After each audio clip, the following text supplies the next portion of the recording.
இந்த வீடியோவில் உங்களுக்கு தெரியாத ஒரு விஷயத்தை கரெக்டாக உங்களுக்கு புரிகிற மாதிரி சொல்லித்தரேன். ஓகேவா? பேஷண்ட்ஸ் பொதுவாக கேட்குற கேள்வி தான், டாக்டர் என்னுடைய எல்லா ரத்த டெஸ்ட்டும் நார்மலாக தான் இருக்குது, சுகரு ப்ரெஷர் செக் பண்ணால் நார்மலாக இருக்குது, கொலஸ்ட்ரால் இந்த மாதிரி ரத்த டெஸ்ட் எல்லாமே நார்மலாக தான் இருக்குது, சரியா? நானும் மாத்திரையையும் இன்சுலினும் ஒழுங்காக தான் போட்டுட்ருக்கேன்.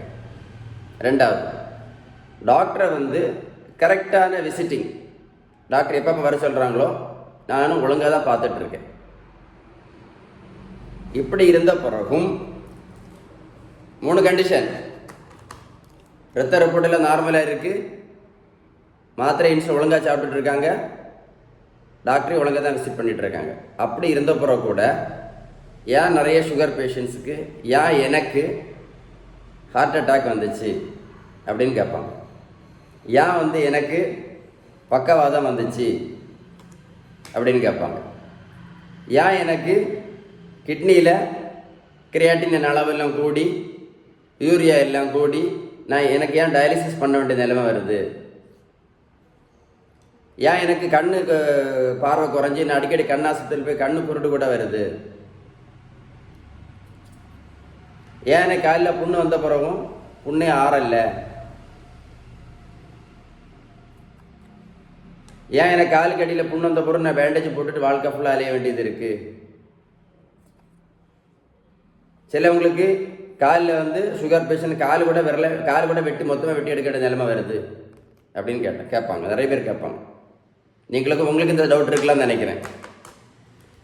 இந்த வீடியோவை இதுக்கான தெளிவான விளக்கம் தான் சொல்லி தர போகிறேன். கொஞ்சம் டைம் ஆகும், ஒரு 5 மினிட்ஸில் முடிச்சுடுவேன். ஒரு பேப்பர் பென் வச்சு எழுதி எடுத்துடுங்க, நான் என்ன சொல்ல வரேன்னு உள்ளது. அப்போ உங்களுக்கு கரெக்டாக புரியும். இல்லைன்னு வீடியோ கூட போட்டு கேளுங்க, சரியா? இதுக்கு எல்லாத்தையும் விளக்கம் ஒரே ஒரு கேள்வியில் முடிச்சுடுவேன்.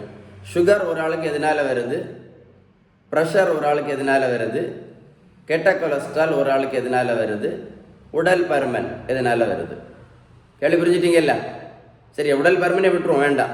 சுகர், ஹை ப்ரெஷர், கெட்ட கொலஸ்ட்ரால், இது 3க்குமே காரணம் இன்சுலின் ரெசிஸ்டன்ஸ். இதுதான் விஷயமே. இதை நீங்கள் எழுதி எடுத்துடுங்க. எழுதி எடுத்துட்டீங்களா? இன்சுலின் ரெசிஸ்டன்ஸ்னால வருது. நிறைய பேர் என்ன நினைப்பாங்க அப்படின்னா, இன்சுலின் ரெசிஸ்டன்ஸ்னா நம்ம உடம்புல இன்சுலின் குறைவாக இருக்குன்னு நினைப்பாங்க. அதுதான் தப்பான விஷயம். இன்சுலின் ரெசிஸ்டன்ஸ் சொல்லக்கூடியது என்ன அப்படின்னா, நம்ம ரத்தத்தில் இன்சுலின் அளவு ஜாஸ்தியாக இருக்கும், அதிகமாக இருக்கும். இன்சுலின் ரெசிஸ்டன்ஸ்னா நம்ம உடம்புல இன்சுலின் அளவு அதிகமாக இருக்கும், ஆனால் வேலை செய்யாது. இன்சுலின் அளவு அதிகமாக இருக்கும், ஆனால் வேலை செய்யாது. அதான் ஹிட்டான வார்த்தை, வேலை செய்யாது. இதில் முக்கியமான விஷயம் என்னன்னா, வெளியெடுத்துட்டீங்களா? வேலை செய்யாது. இன்சுலின் அதிகமாக தான் இருக்கும், ஆனால் வேலை செய்யாது. ஓகே, இந்த ரத்தத்தில் இன்சுலின் அதிகமாக இருக்கிறது நம்ம உடம்புக்கு ரொம்ப ரொம்ப ரொம்ப ஆபத்து, சரிதானே? ஓகே, இந்த அதிக ரத்த இன்சுலின் என்ன பண்ணும் அப்படின்னா அத்தீரோஸ்க்ளீரோசிஸ். எழுதி எடுத்துட்டீங்களா? இதை அத்தீரோஸ்க்ளீரோசிஸ் என்ன சொல்லி தர போகிறேன். அத்தீரோஸ்க்ளீரோசிஸ்னு ஒரு முக்கியமான கெடுதல் நம்ம உடம்புக்கு அது பண்ணிகிட்டே இருக்கும். இந்த அத்தீரோஸ்க்ளீரோசிஸ் என்ன அப்படின்னு கரெக்டாக சொல்லி தரேன், சரியா? நல்லா கவனிச்சு. அத்தீரோஸ்க்ளீரோசிஸ்க்கு விளக்கம் சொல்லி தரேன். ஓகே, நமக்கு நம்ம தலையிலேருந்து கால் வரைக்கும் நம்ம உடம்புல ஃபுல்லாக ரத்த குழாய்கள் இருக்கும். நம்ம தலையிலேருந்து கால் வரைக்கும் எல்லா இடம்புலையும் இதே மாதிரி ரத்த குழாய்கள் இருக்கும். சும்மா ஒரு எக்ஸாம்பிள், உதாரணத்துக்கு சும்மா படம் போட்டிருக்கேன், அவ்வளோதான், சரியா? நம்ம ரத்த குழாய்கள் இந்த மாதிரி ரத்த குழாய்களுக்குள்ளே இருக்கும். இந்த ரத்த குழாய்களுக்கு உள்பக்கத்தில், இந்த ரத்த குழாய்க்கு உள்பக்கத்திலே ஆகும். உள்பக்கத்தில் பிளாக் வருது பார்த்தீங்களா? பாதிப்பு எல்லாம் உண்டு பண்ணி கடைசியில் இந்த அடைப்பு வருது இல்லை, நம்ம பிளாக்குன்னு சொல்லுவோம். அதுக்கு பேர் தான் அத்தீரோஸ்க்ளீரோசிஸ். இந்த ரத்த குழாய் உள்பக்கத்தில் வருது இல்லை, பிளாக்கேஜ், அதுக்கு பேர் தான் என்னது? அத்தீரோஸ்க்ளீரோசிஸ். Medical word. நம்ம லோக்கலில் நார்மலாக பேசுனா பிளாக்குன்னு சொல்லுவோம். அப்போ எது ரொம்ப ஆபத்து போகும்? இந்த அத்தீரோஸ்க்ளீரோசிஸ் அப்போ எதனால வந்துச்சு? இந்த அத்திரோஸ்க்ளரோசிஸ் வர்றதுக்கு காரணம் என்ன? எது சொல்லுங்க, இப்படி சொன்னதும் புரியும் உங்களுக்கு. இந்த அத்திரோஸ்க்ளரோசிஸ்க்கு காரணம் என்ன? Insulin resistance. மைண்ட்லேயே வச்சுக்கிடுங்க. அந்த அத்திரோஸ்க்ளரோசிஸ் வர்றதுக்கு காரணம் இன்சுலின் ரெசிஸ்டன்ஸ். இந்த இன்சுலின் ரெசிஸ்டன்ஸை தான் நம்ம சரி பண்ணணும். இந்த இன்சுலின் ரெசிஸ்டன்ஸை தான் நம்ம என்ன பண்ணணும்? சரி பண்ணணும். இந்த இன்சுலின் ரெசிஸ்டன்ஸுக்கு சரி பண்ணணும்னா, இந்த இன்சுலின் ரெசிஸ்டன்ஸ் சரி பண்ணணும் அப்படின்னா ஒரே ஒரு வழி தான் இருக்குது. முக்கியமான வழி வந்து ஒரே ஒரு வழி தான். முக்கியமான வழி ஒரே ஒரு வழி தான். அதுதான் பேலன்ஸ்டு டயட். பேலன்ஸ்டு டயட்னா என்ன அப்படின்னா, நம்ம வீட்டில் சாப்பிட்ற உணவில் உள்ள விகிதம். என்னோட வேறு வீடியோஸ் பார்த்தா தெரியும். விகிதம்னு என்ன அப்படின்னா, நம்ம வீட்டில் சாப்பிட்ற உணவில் விகிதம்னா என்ன அப்படின்னா, நம்ம சாப்பிடக்கூடிய உணவில் உள்ள விகிதம்னா என்னன்னா, நல்ல கொழுப்பு சத்து, விட்டமின் சத்து, இனிப்பு சத்து, தாது பொருட்கள் சத்து, புரதம் சத்து. நம்ம வீட்டில் சாப்பிட்ற உணவுள்ள விகிதம், இது சத்து எல்லாமே கரெக்டாக பேலன்ஸ்டாக இருக்கணும். அதுதான் விகிதம் சரியான வீட்டு உணவு முறை. அப்போ இந்த இன்சுலின் ரெசிஸ்டன்ஸ் சரி பண்ணுறதுக்கு பெஸ்ட் வே சொல்லக்கூடியது வந்து விகிதம் சரியான வீட்டு உணவு முறை. நம்ம வீட்டில் சாப்பிட்ற உணவுல விகிதம் கரெக்டாக இருக்கணும். 3 நேரம் வீட்டில் சாப்பிட்டா அது கரெக்டான உணவு அப்படின்னு கிடையாது. திரும்ப சொல்கிறேன், நம்ம 3 நேரம் வீட்டில் சாப்பிட்ருக்கோம் அதனால அது ரொம்ப கரெக்டான ஃபுட் அப்படின்னு கண்டிப்பாக கிடையாது. நம்ம சாப்பிட்ற உணவுல விகிதம் நல்ல கொழுப்பு சத்து, விட்டமின் சத்து, இனிப்பு சத்து, தாது பொருட்கள் சத்து, புரதம் சத்து, இது கரெக்டாக இருந்தால் மட்டும்தான் அதுக்கு பேர் வந்து பேலன்ஸ்டு டயட், விகிதம் சரியான வீட்டு உணவு முறை. இந்த வீடியோ நீங்கள் ஒரு கூட போட்டு கேட்கணும். கேட்டால் உங்களுக்கு கரெக்டாக புரியும் நான் சொல்லி தரது. ஸோ இந்த பேலன்ஸ்டு டயட் எடுத்தால் என்ன பண்ணலாம்? இந்த இன்சுலின் ரெசிஸ்டன்ஸ் சரியாயிடும். இது சரியாச்சுன்னா என்ன ஆகும்? ரத்தத்தினோட இன்சுலின் அளவு வந்து நார்மல் ஆகும். ஆகும்ல? ஆகும். நார்மல் ஆச்சுன்னா இந்த அத்திரோஸ்க்ளரோசிஸ் வருமா? அத்திரோஸ்க்ளரோசிஸ் வராது. அத்திரோஸ்க்ளரோசிஸ் என்ன ஞாபகம் இருக்குல்ல? ஆமாம், அத்திரோஸ்க்ளரோசிஸ் வராது. இதுதான் விஷயம். ஸோ அப்போ எது ரொம்ப ரொம்ப ஆபத்தானது வந்து இந்த இன்சுலின் ரெசிஸ்டன்ஸ் தான். நம்ம யாருமே இந்த இன்சுலின் ரெசிஸ்டன்ஸுக்கு நம்ம முக்கியத்துவம் கொடுக்கறதே இல்லை. இந்த இன்சுலின் ரெசிஸ்டன்ஸுக்கு நீங்கள் முக்கியத்துவம் கொடுத்துருந்தீங்க அப்படின்னா இந்த பக்கவாதம் வந்திருக்காது, இந்த கண் குருட்டு பிரச்சனை வந்திருக்காது, இந்த இருதயத்துக்குள்ள பிரச்சனை வந்திருக்காது, இந்த கிட்னி சம்பந்தமான பிரச்சனைகள் வந்திருக்காது, காலில் புண்ணு வராமல் என்ன பண்ணியிருக்கலாம்? தடுத்துருக்கலாம். ஸோ இந்த இன்சுலின் ரெசிஸ்டன்ஸ் தான் முக்கியம். திரும்ப சொல்ல, இதை சரி பண்ணணும்னா ஒரே ஒரு வழி தான், பெஸ்ட் வே, விகிதம் சரியான வீட்டு உணவு முறை. திரும்ப சொல்கிறேன், நம்ம 3 நேரம் வீட்டில் சாப்பிட்றதுனால அது உணவு கரெக்டாக எல்லாம் கிடையாது. பேலன்ஸ்டாக இருக்கணும். நம்ம உயரம், நம்மளுடைய உடல் உழைப்பு, அதுக்கு எல்லாத்துக்கும் ஏற்ற மாதிரி கரெக்டாக பேலன்ஸ்டாக இருக்கணும். ஸோ எது ரொம்ப ஆபத்தானது? இன்சுலின் ரெசிஸ்டன்ஸ் நம்ம ரொம்ப ஆபத்தானது. நம்ம என்ன பண்ணுறோம் அப்படின்னா இதை கரெக்ட் பண்ணாமல் நம்ம என்ன பண்ணுறோம் அப்படின்னா, நமக்கு வந்து பிளட் ரிப்போர்ட் பண்ணி பார்த்தா சுகர் நார்மலாக இருக்கணும், இல்லைன்னா கெட்ட கொலஸ்ட்ரால் நார்மலாக இருக்கணும். அதுக்காக நம்ம என்ன பண்ணுறோம்?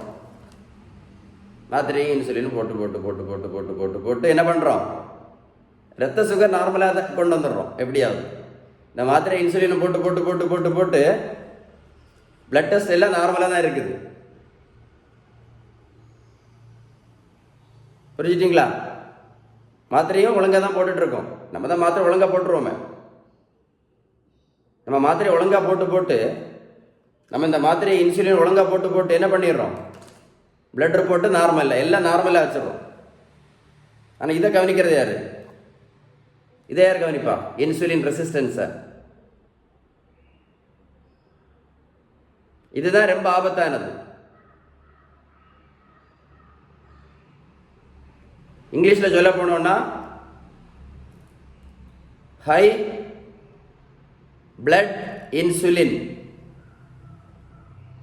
is more dangerous than normal blood reports.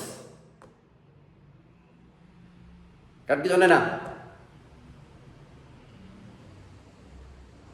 Insulin resistance is more dangerous than normal blood reports.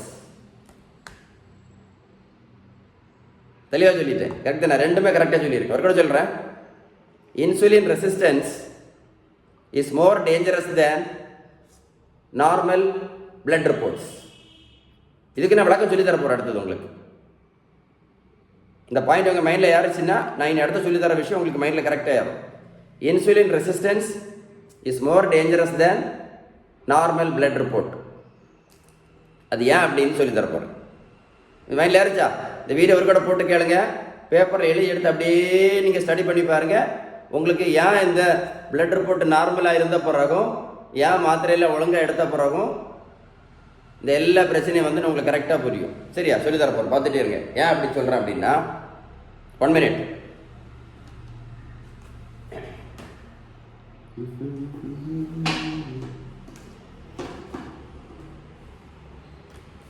அப்படி என்றால்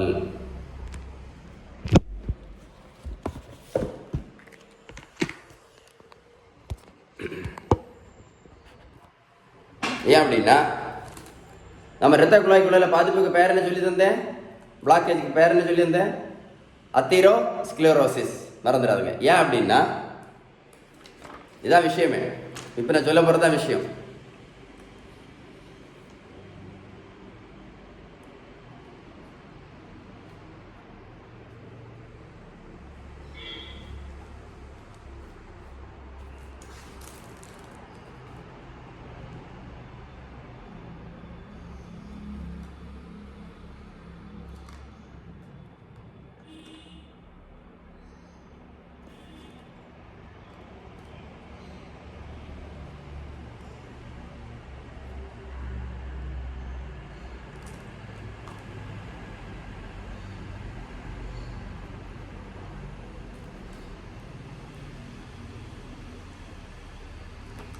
இன்சுலின் ரெசிஸ்டன்ஸ் அப்படின்னு என்ன சொன்னேன்? இன்சுலின் ரெசிஸ்டன்ஸ் என்ன? நம்ம ரத்தத்தில் இன்சுலின் அளவு எப்படி இருக்கும்? ஜாஸ்தியாக இருக்கும். அதை மைண்டில் வச்சுக்கிடுங்க. ஓகேவா?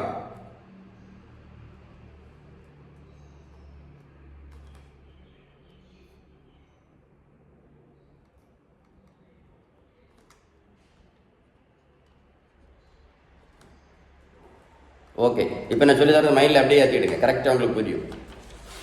எப்பறம் தெரியுமான்னு தெரியலையே. அடுத்து ஒரு முக்கியமான பேப்பர். இப்போ நான் எதை கேட்டேன்? இந்த அத்தீரோஸ்க்ளரோசிஸை உண்டு பண்ணதுக்கு முக்கியமான காரணம் எது? முக்கியமான காரணம் என்ன சொன்னேன்? இன்சுலின் ரெசிஸ்டன்ஸ் சொன்னேன் இல்லை, மறந்துடாதுங்க. இந்த அத்தீரோஸ்க்ளரோசிஸ் இந்த அடைப்புக்கு காரணம் இன்சுலின் ரெசிஸ்டன்ஸ். சரியா? முக்கியமான காரணம் தான் சொல்லிட்டு இருக்கேன். சரி, இப்போ என்னன்னா, இந்த அத்தீரோஸ்க்ளரோசிஸ் உண்டு பண்ணது பார்த்தீங்களா? அதில் அதை வந்து 80-20ன்னு வச்சுக்கிடுங்க. 80-20. சரியா? 80%, 20%. 80%க்கு காரணம் வந்து இன்சுலின் ரெசிஸ்டன்ஸ் தான். மீதி 20% தான் உங்கள் ரத்த சுகர் அளவு, இல்லை ப்ரெஷர் அளவு, இல்லை கெட்ட கொலஸ்ட்ரால் அளவு, உடல் பருமன். 80% எது தெரியுதா? உங்களுக்கு தெரியுதான்னு தெரியல எனக்கு. 80 எல்லாம் இது எழுதி எடுத்துடுங்க. அத்தீரோஸ்க்ளரோசிஸ் வர்றதற்கு 80% ரீசன் வந்து இன்சுலின் ரெசிஸ்டன்ஸ் தான், ஹை பிளட் இன்சுலின். மீதி 20% தான் என்னது? உங்கள் ஹை பிளட் சுகர், உங்கள் ஹை பிளட் ப்ரெஷர், உங்கள் பேட் கொலஸ்ட்ரால், உங்களுடைய ஒபேசிட்டி, உடல் பருமன். இது எழுதி எடுத்தீங்களா? இது ஒல்லியாக இருந்தாலும் அப்படிதான். எப்படி ஒல்லியாக இருந்தாலும் விஷயம் இதுதான். புரிஞ்சுட்டீங்களா? கரெக்டாக புரிஞ்சுட்டில்லையா? 80% வந்து இது, மீதி 20% கரெக்ட் தானே? புரிஞ்சா? அதனால தான் ரத்த ரிப்போர்ட் நிறைய பேருக்கு நார்மலாக இருந்த பிறகு கூட என்ன வருது, நான் சொன்ன பிரச்சனைகள்லாம் வருது. அப்போ ரத்த ரிப்போர்ட் நார்மலாக வைக்கிறது ரொம்ப முக்கியமா, இல்லை இன்சுலின் ரெசிஸ்டன்ஸ் நார்மலாக வைக்கிறது ரொம்ப முக்கியமா? ரெண்டுமே முக்கியம்தான். இது 80, இது 20, இது 80, இது 20. அப்போ எது ரொம்ப முக்கியம் சொல்லுங்களேன்? பிளட் ரிப்போர்ட் நார்மலாக வைக்கிறது முக்கியமா, இன்சுலின் ரெசிஸ்டன்ஸை நார்மலாக வைக்கிறது முக்கியமா? ஏன் இந்த கேள்வி 2 தடவை கேட்குறேன் அப்படின்னா உங்களுக்கு மைண்டில் அப்போ கரெக்டாக நிற்கும் அந்த கேள்வி. அதனால தான் திரும்ப சொல்கிறேன், இந்த இன்சுலின் ரெசிஸ்டன்ஸ் தான் ரொம்ப ரொம்ப ரொம்ப ஆபத்து. இது 80, இது 20 தான். ஸோ 80 முக்கியமா 20 முக்கியமா? அதனால தான் நிறைய பேருக்கு முதல் கேள்வி என்ன கேட்டேன், பிளட் ரிப்போர்ட் எல்லாம் நார்மலாக தான் இருக்கும், மாத்திரையும் ஒழுங்காக தான் போடுவாங்க, இன்சுலினும் ஒழுங்காக தான் போடுவாங்க, டாக்டரையும் ஒழுங்காக தான் செக்கப் எல்லாம் கரெக்டாக பண்ணுவாங்க, இசிஜி எடுப்பாங்க, ஆன்ஜியோகிராம் எடுப்பாங்க, எல்லாமே எல்லா பிளட் டெஸ்ட்டும் எல்லாமே பண்ணுவாங்க, எல்லா பிளட் டெஸ்ட்டு ஸ்கேன் என்னெல்லாம் தேவை எல்லா ரிப்போர்ட்ஸும் நார்மலாக தான் இருக்கும். அப்படி இருந்த பிறகும் ஏன் வருது அப்படின்னு இப்போ கரெக்டாக சொல்லிட்டேன். ரூல் என்னது? 80-20 ரூல். 80 இதுதான் 80% பாதிப்பு உண்டு பண்ணுது, இது 20, இதுக்கு 20 தான். ஸோ இன்சுலின் ரெசிஸ்டன்ஸை தான் நம்ம நார்மலாக வைக்கிறது கண்டிப்பாக ஸ்டெப் எடுக்கணும். இன்சுலின் திரும்ப சொல்கிறேன், இன்சுலின் ரெசிஸ்டன்ஸை நீங்கள் மெயின்டைன் பண்ணிட்டீங்க அப்படின்னா மீது எல்லாமே ஆட்டோமேட்டிக்காக என்ன ஆயிரும் எல்லாம் நார்மல் ஆயிரும். இந்த இன்சுலின் ரெசிஸ்டன்ஸை நீங்கள் கரெக்டாக மெயின்டைன் பண்ணினீங்க அப்படின்னா மீது எல்லாமே ஆட்டோமேட்டிக்காக நார்மல் ஆயிரும். ஏன் பொறுமையாக சொல்கிறேன் அப்படின்னா உங்களுக்கு கரெக்டாக அந்த கான்செப்ட் கிடைக்கிறது தான். இந்த வேர்ட்ஸ் திரும்ப திரும்ப போட்டால் உங்களுக்கு மைண்டில் கரெக்டாக ரீச் ஆகும், அதுக்கு தான். ஸோ இந்த இன்சுலின் ரெசிஸ்டன்ஸை நம்ம சரி பண்ணணும்னா என்ன பண்ணணும்? 80-20 ஞாபகம் இருக்குது, அவர் கூட காட்டிதார், ஓரளவு உங்களுக்கு மறந்துடலாம். அத்தீரோஸ்க்ளரோசிஸுக்கு முக்கியமான காரணம் இந்த 80-20. ஸோ 80% காரணம் இன்சுலின் ரெசிஸ்டன்ஸ் தான், ஹை பிளட் இன்சுலின். 20% காரணம் தான் high blood sugar, high blood pressure, high bad cholesterol and obesity.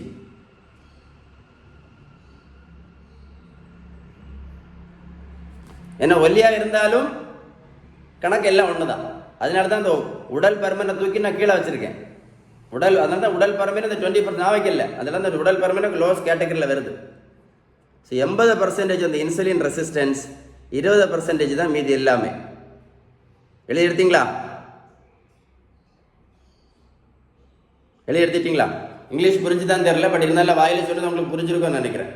உங்களுக்கு சப்போஸ் இங்கிலீஷ் ரீடிங் தெரியாமல் இருந்திருந்தா கூட இப்போ நான் சொன்ன விஷயம் புரிஞ்சிருக்கும். ஸோ 80% இன்சுலின் ரெசிஸ்டன்ஸ் தான் முடிவு பண்ணோம். 20% தான் நம்ம ரத்த சுகரு, பிபி, கெட்ட கொலஸ்ட்ரால், இல்லைன்னா உடல் பருமன். 80-20.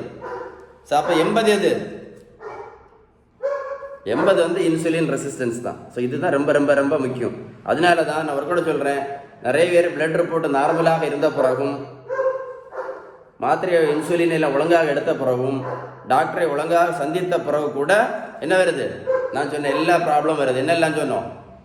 ஃபஸ்ட்டு பக்கவாதம் சொன்னோம், அடுத்தது கண்ணு பொருட்டு சொன்னோம், அடுத்தது இருதய மாரடைப்பு சொன்னோம், இருதய ப்ராப்ளத்தை சொன்னோம், அடுத்த கிட்னி ஃபெயிலியர் டயாலிசிஸ் பண்ணுவாங்க சொன்னோம். அப்புறம் சிலவங்களுக்கு காலில் புண்ணு வந்துச்சுன்னா என்ன வரும்? புண்ணு ஆறாது, காலை விரல என்ன பண்ணுவாங்க? வெட்டி எடுப்பாங்க. நீங்களே பார்த்துருப்பீங்க எல்லாம். சுகர் பேஷண்ட், ப்ரெஷர் பேஷண்ட், கெட்ட கொலஸ்ட்ரால், இந்த 3 பேர் இருக்கக்கூடிய நிறைய பேருக்கு பார்த்தீங்க அப்படின்னா பிளட் ரிப்போர்ட் எல்லாம் நார்மலாக தான் இருக்கும். டாக்டரையும் அடிக்கடி ஒழுங்காக டெஸ்ட் பண்ணுவாங்க. எல்லா பிளட் டெஸ்ட்டு, அந்த டெஸ்ட்டு, எல்லா டெஸ்ட்டுமே நார்மலாக தான் இருக்கும். நிறைய டெஸ்ட்டுகள். திடீர்னு பார்த்தீங்க அப்படின்னா நான் சொன்ன 5 ப்ராப்ளம் வர்றதுக்கு நிறைய வாய்ப்பு இருக்குது. நீங்களே பார்த்துருப்பீங்க, நிறைய பேர் நீங்களுமே டாக்டர் ஒழுங்காக தான் டெஸ்ட் பண்ணியிருப்பீங்க. டாக்டர் நீங்கள் ஒழுங்காக தான் செக்அப் பண்ணியிருப்பீங்க, டேப்லெட்டும் ஒழுங்காக போட்டிருப்பீங்க, எல்லாமே கரெக்டாக தான் பண்ணியிருப்பீங்க.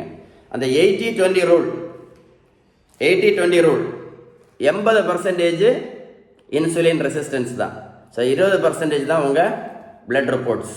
இந்த 80க்கு நீங்கள் முக்கியத்துவம் கொடுத்தீங்க அப்படின்னா அந்த 20 ஆட்டோமேட்டிக்காக காணாமல் போயிடும். அதான் விஷயம். ஒரு கூட சொல்கிறேன், இந்த 80% நீங்கள் முக்கியத்துவம் கொடுத்தீங்க அப்படின்னா அந்த 20% காணாமல் போயிடும், பறந்து போயிடும். இந்த 80%னால என்ன வருது? அத்தீரோஸ்க்ளீரோசிஸ், இரத்த குழாயின் உள்பக்கத்தில் வரும் பிளாக் அல்லது பாதிப்பு. ஸோ இது வராமல் இருக்கணும்னா இதை சரி பண்ணணும், இது வராமல் இருக்கணும்னா இதை சரி பண்ணணும். இதை சரி பண்ணணும்னா நீங்கள் நினைக்கிற மாதிரியெல்லாம் கிடையாது, ஒரு வழி தான் இருக்குது. நம்ம வீட்டில் சாப்பிட்ற உணவில் உள்ள விகிதம், நல்ல கொழுப்பு சத்து, விட்டமின் சத்து, இனிப்பு சத்து, தாது பொருட்கள் சத்து, புரதம் சத்து, பேலன்ஸ்ட் டயட். கரெக்டாக புரிஞ்சுட்டு நினைக்கிறேன். இப்போ உங்களுக்கு போதும் இல்லை? இன்னும் ஒரே விஷயம் சொல்லித்தரேன், சரியா? அப்போ நல்லா பாருங்கள். இப்போ ஏன் ஹார்ட் அட்டாக் வருது ஒரு ஆளுக்கு? ஏன் இருதய மரணிப்பு வருது? ஏன் இருதய மரணிப்பு வருது? இருதயத்தை போன்ற இரத்த குழாய்க்கு உள்ளால என்ன நடந்துச்சு? அத்தீரோஸ்க்ளீரோசிஸ். சரி, இப்போ ஒரு ஆளுக்கு ஏன் பக்கவாதம் வருது? இது ஒரு பக்கவாதம் பேஷண்ட், பார்த்தீங்களா? மூளையில் பாதிப்பு பார்த்தீங்கல்ல? ஏன் பக்கவாதம் வருது? மூளைக்கு போன்ற இரத்த குழாய்க்கு உள்பக்கத்தில் அத்தீரோஸ்க்ளீரோசிஸ், உள்பக்கத்தில் பாதிப்பு. இங்கே பாதிப்பு வந்துச்சுன்னா கீழே என்ன பண்ணாது? இரத்த ஓட்டம் சரியாக இருக்காது. ஒரு ஆளுக்கு ஏன் கிட்னி ஃபெயிலியர், டயாலிசிஸ் பண்ணுறாங்க பார்த்துறீங்களா? டயாலிசிஸ், கிட்னிக்கு போக வேண்டிய இரத்த குழாய்க்கு உள்பக்கத்தில் பாதிப்பு. மைக்ரோவாஸ்குலார் டேமேஜ், அதான் மெடிக்கல் வேர்டு, மைக்ரோவாஸ்குலார் டேமேஜ். இப்போ கிட்னி கீழே போன இரத்த குழாய் உள்பக்கத்தில் கீழே இரத்த ஓட்டம் இருக்காது. அப்போ ஆட்டோமேட்டிக்காக கிட்னியோட ஃபங்க்ஷன் குறையும் போது ஆட்டோமேட்டிக்காக டயாலிசிஸ். நிறைய பேர் பார்த்துருப்பீங்க, கண்ணு குருடு, கண்ணில் டயபெட்டிக் ரெட்டினோபதி அப்படின்னு சொல்லுவாங்க. குறிப்பாக சுகர் பேஷண்ட், ப்ரெஷர் பேஷண்ட், கெட்ட கொலஸ்ட்ரால் நிறைய மாத்திரை சாப்பிட்டு இருக்கக்கூடிய பேஷண்ட்ஸுக்கு இந்த மாதிரி காம்ப்ளிகேஷன்ஸ் நீங்களே பார்த்துருக்கீங்களா? அது என்ன? கண்ணுக்கு பூண்ட இரத்த குழாய்க்கு உள்ளால நடக்கக்கூடிய அத்தீரோஸ்க்ளீரோசிஸ் இல்லை பாதிப்பு. Medical word diabetic retinopathy. அப்போ என்ன ஆகும்? ஆட்டோமேட்டிக்காக கண்ணு ப்ராப்ளம் வந்திருக்கும். கண்ணாஸ்பத்திரி போயிட்டே இருப்பாங்க, பெரிய மாற்றம் ஒன்றும் கிடைக்காது. Sugar patient, pressure patient, cholesterol patient நீங்கள் பார்த்துருப்பீங்க. காலில் புண்ணு என்னைக்கே தாரி இருக்கா? ஏன் அறல? ஏன் அறை இருக்கா? உள்ள அத்தீரோஸ்க்ளீரோசிஸ் காலில் இருக்கும். கீழே இரத்த ஓட்டம் இருக்குமா? இருக்காது. அப்புறம் காலில் புண்ணு ஆறுமா? பேண்டேஜ் மட்டும் போட்டுகிட்டே இருக்க வேண்டியது தான். சரியா? தெளிவாக புரிஞ்சிருக்கோம் நினைக்கிறேன் உங்களுக்கு. எப்படி தானே? காலுக்கு அடியில் புண்ணு வந்தால் யாருக்காவது அறை இருக்கா? ஏன்? டெஸ்ட் மட்டும் பண்ணி பார்க்கலாம். டாப்ளர் அடைப்பு இருக்கா இல்லையான்னு டெஸ்ட் நிறைய பண்ணி பார்க்கலாம். டாப்ளர், டிஓபிபிஎல்இஆர், டாப்ளர் பண்ணி பார்ப்பாங்க. இரத்த குழாய்களில் அடைப்பு இருக்கா இல்லைன்னு. அடைப்பு இருக்குன்னு மட்டும் கண்டுபிடிக்கலாம், அவ்வளோதான். பெரிய மேஜிக் எல்லாம் பண்ண முடியாது. பெரிய மேஜிக் எல்லாம் ஸ்டெண்ட் எல்லாம் போடுவாங்க, ஸ்டெண்ட் போடுவாங்க. அடைப்பதை ஸ்டெண்ட் போட்டு கொஞ்சம் பிளட் சப்ளை வரும். பெரிய ஆல்ரெடி ஆன மேஜிக் எல்லாம், பாதிப்பெல்லாம் பெரிய மேஜிக் பண்ணி எல்லாம் ஒன்றும். சிலவங்களுக்கு முட்டுக்கு கீழே அந்த புண்ணு பெருசாகி கரைசியில் முட்டையை ஃபுல்லாக வெட்டி எடுப்பாங்க. ஸோ இது எல்லாத்துக்கும் காரணம் என்னது? அத்தீரோஸ்க்ளீரோசிஸ்க்கு காரணம் என்ன? தெளிவாக சொல்லி வந்திருக்கேன். அத்தீரோஸ்க்ளீரோசிஸ்க்கு காரணம் என்ன? இந்த அத்தீரோஸ்க்ளீரோசிஸ்க்கு காரணம் என்ன? அத்தீரோஸ்க்ளீரோசிஸ் மைண்டில் ஏறிட்டு உங்களுக்கு ஸ்பெல்லிங் எழுதி எடுத்தீங்களா? அத்தீரோஸ்க்ளீரோசிஸ்க்கு காரணம் என்ன? Insulin resistance. இந்த இன்சுலின் ரெசிஸ்டன்ஸ் சரி பண்ணணும்னா என்ன பண்ணணும்? Balanced diet. இந்த இன்சுலின் ரெசிஸ்டன்ஸை சரி பண்ணணும்னா பேலன்ஸ்ட் டயட். 80-20 ரூல் மறந்துடாதுங்க. 80% எது, 20% எதுன்னு சொல்லியிருக்கேன். மைண்டில் இருக்குல்ல? 80க்கு காரணம் என்னது? இன்சுலின் ரெசிஸ்டன்ஸ் தான். மீதி 20% தான் நம்ம பிளட் ரிப்போர்ட் எல்லாம். 80-20. ஸோ பேலன்ஸ்டு டயட் தான் very very very very important. So இன்னும் ஃபியூச்சரில் நமக்கு நிறைய டிசீசஸ் வராமல் இருக்கணும்னா கூட என்ன பண்ணணும்? Balanced diet is very very very very very important. உங்களுக்கு பேலன்ஸ்டு டயட்டை பற்றி ஏதாவது உதவி தேவை இருந்தால் கண்டிப்பாக கால் பண்ணி பேசுங்க. நீங்கள் நினைக்கிற மாதிரி மாத்திரையும் இன்சுலினும் போட்டு இன்னைக்கு வரைக்கும் டில் டுடே வேர்ல்டில் யாருக்குமே எந்த நோயும் சரியான சரித்திரமே கிடையாது. ஏன் அப்படின்னா அது சின்ன விஷயம்தான். சுகர் ஒரு ஆளுக்கு எதனால வருது? இன்சுலின் ரெசிஸ்டன்ஸ் நல்லா வருது. ப்ரெஷர் எதனால வருது? இன்சுலின் ரெசிஸ்டன்ஸ் நல்லா வருது. கெட்ட கொலஸ்ட்ரால் எதனால வருது? இன்சுலின் ரெசிஸ்டன்ஸ் நல்லா வருது. இந்த இன்சுலின் ரெசிஸ்டன்ஸ் சரி பண்ணுறதுக்கு ஒரு வழி தான் இருக்குது. ஒரு வழி தான் இருக்குது. பேலன்ஸ் டயட் மட்டும்தான் இருக்குது. உணவை தான் நம்ம மாற்றணும். கரெக்ட் தானே? சுகர் ஒரு ஆளுக்கு எதனால வருது? நம்ம உணவுக்கு தப்பு. ப்ரெஷர் எதனால வருது? உணவு தப்பு. கெட்ட கொலஸ்ட்ரால் எதனால வருது? உணவு தப்பு. ஒல்லியாக இருந்தாலும் அப்படி தான். நீங்களே நிறைய பேர் பார்த்துருப்பீங்க, ஒல்லியாக தான் இருப்பாங்க. பார்த்துருக்கீங்களா? ஒல்லியாக தான் இருப்பாங்க. ஒல்லியாக இருந்த பிறகு கூட, ஒல்லியாக, நான் வெயிட்டை பற்றியே சொல்லலை, ஒல்லியாக இருந்த பிறகு கூட சுகருக்கு மாத்திரை, ப்ரெஷருக்கு மாத்திரை, கொலஸ்ட்ராலுக்கு மாத்திரை, அப்புறம் வேறு என்னது, இன்சுலின் எத்தனை பேர் போட்டுட்ருக்காங்க? பார்த்ததே இல்லையா நீங்கள்? முதல்ல ஒரு மாத்திரை போடுவாங்க. முதல்ல சுகர் ஒரு மாத்திரையில் ஆரம்பிக்கும். அப்புறம் ஒரு வருஷம் போகும்போது அது ஒரு மாத்திரை வந்து 3 மாத்திரை ஆகும். அப்படியே கொஞ்ச நாள் வண்டி அப்படியே ட்ராவல் ஆகிட்டே இருக்கும். அந்த 3 மாத்திரை கொஞ்ச நாள் கழிச்சு அது கொஞ்ச நாள் கழிச்சு அது கரெக்டாக ஒர்க் ஆகலைன்னா அப்புறம் இன்சுலினில் வந்து நிற்கும். அதுக்கப்புறம் வேறு ஒரு மருந்தும் கிடையாது. இன்றைக்கு வரைக்கும் கண்டுபிடிக்கல. அந்த மாத்திரை இல்லைன்னா இன்சுலின், அவ்வளோதான். இந்த சுகருக்கு மாத்திரை சாப்பிட்டுட்டே இருக்கும்போது இந்த கிட்னியோட ஃபங்க்ஷன்ஸ் கரெக்டாக ஃபங்க்ஷன் ஆகாது, இன்சுலின் ரெசிஸ்டன்ஸ்னால. இந்த சுகருக்கு மாத்திரை இங்கே சாப்பிட்டுட்டே இருக்கும்போது கிட்னியோட ஃபங்க்ஷன்ஸ் கரெக்டாக இருக்காது. இன்சுலின் ரெசிஸ்டன்ஸ் நம்ம சரி பண்ணலை. நம்ம சரி பண்ணவே இல்லை இது வரைக்கும். நம்ம பிளட் டெஸ்ட் மட்டும் தான் நம்ம பார்த்துட்டே இருக்கிறோம். ரிப்போர்ட் நார்மலாக இருக்கா, ரிப்போர்ட் நார்மலாக இருக்கா, ரிப்போர்ட் நார்மலாக இருக்கா தான் நம்ம பார்த்துட்டே இருக்கிறோமே தவிர இதுக்கு நம்ம சரி பண்ணவே இல்லை. அப்போ ஆட்டோமேட்டிக்காக ஒரு மாத்திரை என்னாச்சு, 3 மாத்திரை ஆச்சு. 3 மாத்திரை கட்டுக்கு ஒரு 2 வருஷம் கழிச்சு வர இன்சுலின் ஆச்சு. அப்புறம் ஆட்டோமேட்டிக்காக என்ன வரும்? கிட்னி கரெக்டாக ஃபங்க்ஷன் ஆகலைன்னா என்ன வரும்? ப்ரெஷர் ஆட்டோமேட்டிக்காக வரும். பிபி ஆட்டோமேட்டிக்காக பிபி பேஷண்ட் ஆயிடுவாங்க. ஸோ முதல்ல சுகர் பேஷண்ட், அடுத்த பிபி பேஷண்ட் ஆட்டோமேட்டிக்காக ஆயிடுவாங்க. கொஞ்ச நாள் கழிப்பா ஃபுட்டு அது இது கையில் கிடைக்கலாம் சாப்பிடுவாங்க. ஆட்டோமேட்டிக்காக கெட்ட கொலஸ்ட்ராலும் சேர்ந்து வந்துடும். அப்படியே லாக் ஆகிடுவாங்க. சுகர், பிபி, கெட்ட கொலஸ்ட்ரால், இவ்வளோதான். முடிஞ்சு, சாப்டரே முடிஞ்சு. இதான் நடந்துட்டு இருக்கு வெளியில். ஸோ எது ரொம்ப முக்கியம்? இந்த insulin resistance very very very very important. இதை சரி பண்ணணுன்னா, திரும்பவும் சொல்கிறேன், இதை சரி பண்ணணுன்னா ஒரே ஒரு வழி தான், பேலன்ஸ்டு டயட்டு தான். இந்த இன்சுலின் சரி பண்ணலைன்னா அத்திரோஸ்க்ளரோசிஸ் பாதிப்பு வந்துக்கிட்டே இருக்கும். எந்தெந்த உறுப்பு வருதோ, எந்தெந்த உறுப்பில் அந்தந்த இரத்த குழாய் உள்பக்கம் பாதிக்குதோ அந்தந்த உறுப்பு கண்டிப்பாக பாதிக்கும். ஸோ என்ன முக்கியம் நமக்கு இப்போ? Balanced diet. ஃபியூச்சரில் இனி சரி வந்தாச்சு, சுகர் வந்தாச்சு, ப்ரெஷர் வந்தாச்சு, கொலஸ்ட்ரால் வந்தாச்சு, எல்லாம் வந்து காம்ப்ளிகேஷன் வந்தாச்சு. இனி ஃபியூச்சர்லையாவது தப்பி வெளியில் வரணும்னாலும் நம்ம எதுக்கு முக்கியத்துவம் கொடுக்கணும்? இந்த இன்சுலின் ரெசிஸ்டன்ஸ் தான் முக்கியம் கொடுக்கணுமே தவிர நீங்கள் திரும்ப பிளட் டெஸ்ட் எல்லாம் பண்ணுங்கள், எல்லாம் தப்பு கிடையாது.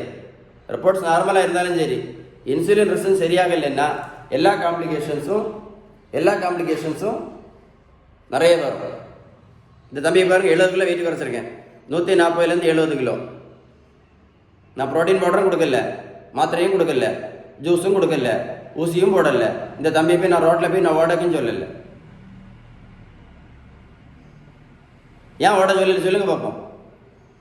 இந்த நான் 140 கிலோ தம்பியை நம்ம ரோட்டில் ஓட சொன்னால் மூச்சு வாங்குவா வராதா? நீங்களே சொல்லுங்களேன். போகிற வழியிலே ஹார்ட் அட்டாக் வரும். ஒரு 140 கிலோ ஒரு தம்பியை நம்ம ரோட்டில் ஓட யாராவது சொல்ல முடியுமா? அதுக்கு மனசாட்சி இருக்கேன் நமக்கு. ஓட சொல்ல முடியுமா? 140 கிலோ ரோட்டில் ஓடினா மனசாட்சி இருக்கேன் நமக்கு. உடல் பருமன் எதனால வருது? Insulin resistance. சுற்றி இதில் தான் நான் வருவேன். உடல் பருமன் எதனால வருது? Insulin resistance. இதை சரி பண்ணணும்னா என்ன பண்ணணும்? அப்போ பேலன்ஸ்டு டயட், விகிதம், சரியான வீட்டு உணவு முறை. இங்கே ரோட்டில் ஓடினால வெயிட்டெல்லாம் குறைக்க முடியாது.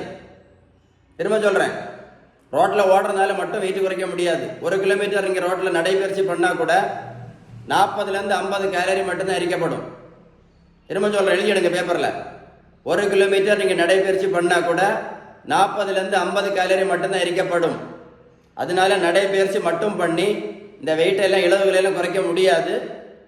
புரிஞ்சா புரியலையா? வெயிட்டை குறைக்கணும்னா பேலன்ஸ்டு டயட் மட்டும்தான். கொஞ்சம் வெந்தயம் சாப்பிட்ட உடனே இந்த 70 கிலோ எல்லாம் குறையாது. கொஞ்சம் ஜூஸ் குடித்த உடனே இந்த 70 கிலோ எல்லாம் குறைக்க முடியாது. முடியுமா? சொல்லுங்கள் சார். கொஞ்சம் ப்ரோட்டீன் பவுடரும் கொஞ்சம் ஜூஸும் காலையில் 1 மணிக்கு நடைபயிற்சி பண்ண உடனே 70 கிலோ வெயிட் குறைச்சிட முடியுமா? திரும்ப கேட்குறேன், உடல் பருமன் எதனால் வருது? ஒரு ஆளுக்கு எதனால் வருது உடல் பருமன்? சொல்லுங்க, உடல் பருமன் எதனால் வருது? Insulin resistance. இதை சரி பண்ணணும். என்ன பண்ண சொன்னேன்? விகிதம் சரியான வீட்டு உணவு முறை, ஷீபன் பேலன்ஸ்டு டயட். நம்ம சாப்பிட்ற உணவுல விகிதம் கரெக்டாக இருந்தால் மட்டும்தான். இந்த பெரியவங்களுக்கு பாருங்க, மொத்தம் 42 கிலோ வெயிட் குறைச்சிருக்கோம். 42 kgs, 42 kilo. முதல்ல இவங்க 128 கிலோ இருந்தாங்க. எவ்வளவு? 128 கிலோ. இப்போ எவ்வளோ இருக்காங்க? 86 கிலோ இருக்காங்க. எப்படி இருக்காங்க? எப்படி ஹெல்த்தியாக இருக்காங்க? சொல்லுங்க, எப்படி ஹெல்த்தியாக இருக்காங்க? இவங்க இந்த மாதிரி வெயிட் இருக்கும்போது முதல்ல கிட்டத்தட்ட 18 மாத்திரை சாப்பிட்டுட்டு இருந்தாங்க. 18 டேப்லெட்ஸ், 18 மாத்திரை. சுகருக்கு மாத்திரை, ப்ரெஷருக்கு மாத்திரை, கொலஸ்ட்ராலுக்கு மாத்திரை, வேறு என்னெல்லாம் நோய் உண்டோ எல்லாத்துக்கும் 18 மாத்திரை சாப்பிட்டுட்டு இருந்தாங்க. வெயிட்டை குறைச்ச பிறகு இந்த 18 மாத்திரை தூக்கி என்ன பண்ணியாச்சு? டஸ்ட்பின் தூர போட்டாச்சு. இது போக ஒரு 10 வருஷமாக இன்சுலின் போட்டுட்டு இருந்தாங்க. வெயிட்டை குறைச்ச பிறகு இன்சுலினை தூக்கி ஒதுக்கி போட்டாச்சு. இப்போ எப்படி இருக்காங்க? இதுதான் பேலன்ஸ்டு டயட்டுடைய பவர். இதுதான் பேலன்ஸ்டு டயட்டுடைய பவர். இதான் பேலன்ஸ்டு டயட்டுடைய பவர். நீங்கள் வீட்டில் சாப்பிட உணவுல விகிதம் கரெக்டாக இருந்தால்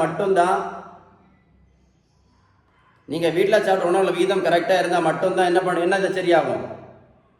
இன்சுலின் ரெசிஸ்டன்ஸ் சரியாகும். இது சரியாச்சுன்னா வெயிட்டும் குறையும், இந்த மாத்திரையும் தேவைப்படாது, இந்த இன்சுலினும் தேவைப்படாது. இந்த ஆபத்தான அத்திரோஸ்க்ளரோசிஸ்லேருந்து தப்பிடலாம். கரெக்டா இல்லையா? இதுதான் நீங்கள் ஷேர் பண்ண வேண்டிய வீடியோ. நீங்கள் நிறைய யூஸ்லெஸ் வீடியோஸ் எல்லாம் ஷேர் பண்ணிட்டு இருக்கீங்க, அப்படி தானே? தேவையில்லாத வீடியோஸ் எல்லாம் நீங்கள் ஷேர் பண்ணுறீங்க. முக்கியமான அவேர்னஸ் வீடியோ எதனால வருது, எதுக்கு நம்ம முக்கியத்துவம் கொடுக்கணும்? 80-20 ரூல் மறந்துடாதுங்க. ஒரு கூட சொல்கிறேன், நமக்கு இந்த அத்திரோஸ்க்ளரோசிஸ் வரதற்கு முக்கியமான காரணம் 80% இதுதான், இன்சுலின் ரெசிஸ்டன்ஸ் தான். அதனால தான் இன்னைக்கு நிறைய பேர் என்ன இருக்கு, அதனால தான் நிறைய பேர் பிளட் ரிப்போர்ட் நார்மலாக இருந்த பிறகு கூட, மாத்திரையை ஒழுங்காக எடுத்த பிறகு கூட என்ன வருது? 1 2 3 4 5 பக்கவாதம், கண்குருடு, ஹார்ட் அட்டாக்கு, கிட்னி டயாலிசிஸ், காலை விரல் வெட்டி எடுக்கிறது. ஏன்னா 80-20 ரூலில் நம்ம 80% தான் முக்கியத்துவம் கொடுக்கணும், பெருசுக்கு தான் முக்கியத்துவம் கொடுக்கணும். இந்த பெருசை சரி பண்ணணும், இந்த 80 சரி பண்ணணும்னா விகிதம் சரியான வீட்டு உணவுமுறை மட்டும்தான், பேலன்ஸ்டு டயட் மட்டும்தான். கரெக்ட் தானே? ஸோ இந்த வீடியோ மறக்காமல் சேவ் பண்ணி வச்சுக்கிடுங்க. சேவ் பண்ணி வச்சுட்டு உங்கள் ஃப்ரெண்ட்ஸுக்கு ஷேர் பண்ணி கொடுங்க. நீங்களும் இந்த வீடியோ 2-3 தடவை போட்டு கேளுங்க, திரும்ப போட்டு கேளுங்க. கேட்டிங்கன்னா உங்களுக்கு எல்லா டவுட்ஸும் கிளாரிஃபை ஆகும். இது எழுதி எடுங்க. எழுதி எடுத்தால் உங்களுக்கு மைண்டில் வரும். இது மட்டும் தான் இங்கிலீஷ் எழுதியிருக்கேன். உங்களுக்கு இங்கிலீஷ் வாசிக்க தெரியுமான்னு தெரியல எனக்கு. இது மட்டும் தான் இங்கிலீஷ் எழுதிட்டேன் தெரியாமல், பிற்பட்டா இல்லை. ஸோ 80% இன்சுலின் ரெசிஸ்டன்ஸ்னால, மீது 20% தான் எது? நம்ம ரத்த சுகர் அளவு, ப்ரெஷர் அளவு, கெட்ட கொலஸ்ட்ரால் அளவு, உடல் பருமன் அளவு.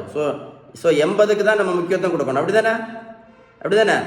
ஸோ 80% பிரச்சனை இன்சுலின் ரெசிஸ்டன்ஸ்னால, மீது 20% தான் இதுக்கு. அதனால தான் இன்சுலின் ரெசிஸ்டன்ஸை கவனிக்காதவங்க எல்லாருமே, எனக்கு தானே 80 இன்சுலின் ரெசிஸ்டன்ஸ் கவனிக்காத கூட எல்லா பேஷண்ட்டும் நீங்கள் பார்த்தீங்கன்னா, நான் சொன்ன இந்த ஏதாவது காம்ப்ளிகேஷன்ஸில் மாட்டிடுவாங்க. இந்த இன்சுலின் ரெசிஸ்டன்ஸ் சரி பண்ணாதான் என்ன தடுக்க முடியும்? அத்திரோஸ்க்ளரோசிஸ். தெளிவாக சொல்லியிருக்கேன். நீங்களே உங்களுக்கு இப்போ தெளிவான ஒரு புரிதல் வந்திருக்கும்னு நினைக்கிறேன். So stay tune with doctor Sheeban balanced diet. பற்றி ஏதாவது உதவி தேவை இருந்தால் கண்டிப்பாக கால் பண்ணி பேசுங்க. இந்த முக்கியமான இன்ஃபர்மேஷனை உங்கள் ஃப்ரெண்ட்ஸுக்கு ஷேர் பண்ணி கொடுங்க. சீரியஸாக சொல்கிறேன், ஷேர் பண்ணி கொடுத்தீங்கன்னா உங்களுக்கு மட்டும் இல்லை, உங்களுக்கு ஒரு ஐடியா கிடச்சிருக்கும், பார்க்குறவங்களுக்கு ஒரு ஐடியா கண்டிப்பாக கிடைக்கும். ஷேர் பண்ணுவீங்களா? Stay tune.